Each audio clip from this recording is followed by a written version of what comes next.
Moje ime je Jan in danes si bomo pogledali, kako v Excelu računamo z datumi.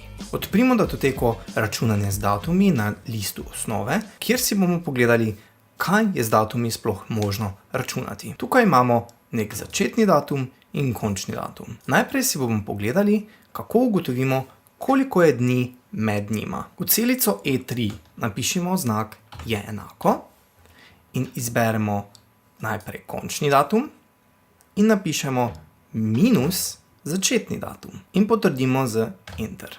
Dobimo rezultat 365. Datume lahko med seboj torej odštevamo. Vedno odštevamo večjega od manjšega. Zakaj pa je ta večji in ta manjši? Ko smo že povedali v drugem videu za datume, je datum v bistvu številka. Če se postavimo na končni datum in ga oblikujemo kot splošno in isto naredimo z začetnim datumom, vidimo, da sta to dve številki, ki predstavljata v Excelu določen datum. Razlika med tema dvema številkama pa je 365, torej število dni. Vsak dan je ena številka več. Pa spet oblikujemo kot datum. Naprej izračunamo, koliko je mesecev med tema dvema številkama, vzamemo zgornji rezultat in ga preprosto delimo z 30. Toliko je namreč dni v mesecu. Približno. Dobimo približek, da je tukaj vmes 12 mesecev. Če bi želeli bolj natančno, lahko damo tudi je enako, oklepaj, pa da se ne sklicujemo na to celico, damo končni datum, minus začetni datum, zaklepaj in to delimo z 30. Ta rezultat pa seveda ni točen. Za točno izračunavanje razlike v mesecih med dvema datuma uporabljamo določeno funkcijo. To funkcijo pa bomo spoznali v prihodnosti. Datumom pa lahko tudi prištevamo navadne številke, glede na to, da so sami število. Pa se postavimo v celico E9, napišemo je enako, izberemo začetni datum in mu prištejemo določeno število. In isto lahko z datumi tudi odštevamo. Samo da uporabimo minus. Kje bi pa to dejansko uporabljali? Zakaj je to koristno? Gremo na delovni list starost, kjer bomo izračunali, koliko so osebe stare na ta dan. Popišemo je enako in da se nam bodo rezultati samodejno posodabljali, jutri bodo namreč starejši, bomo napisali funkcijo, ki smo jo spoznali v prejšnjih videih, to je funkcija today.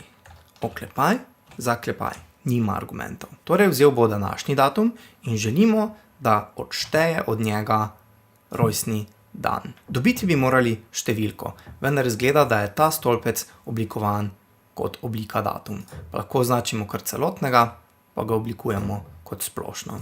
Ta oseba je torej stara 14 965 dni. To nam kaj dosti ne pove.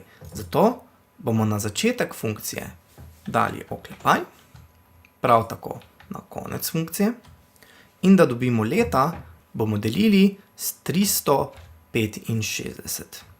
Jožef je torej star 41 let. Zdaj pa še samo zapolnjevanjem zapolnimo stolpec. Ta rezultat je seveda približek, saj naš izračun ne vključuje prestopnih let. Za seštevanje določene vrednosti k datumu pa bomo pogledali zavihek izdelki.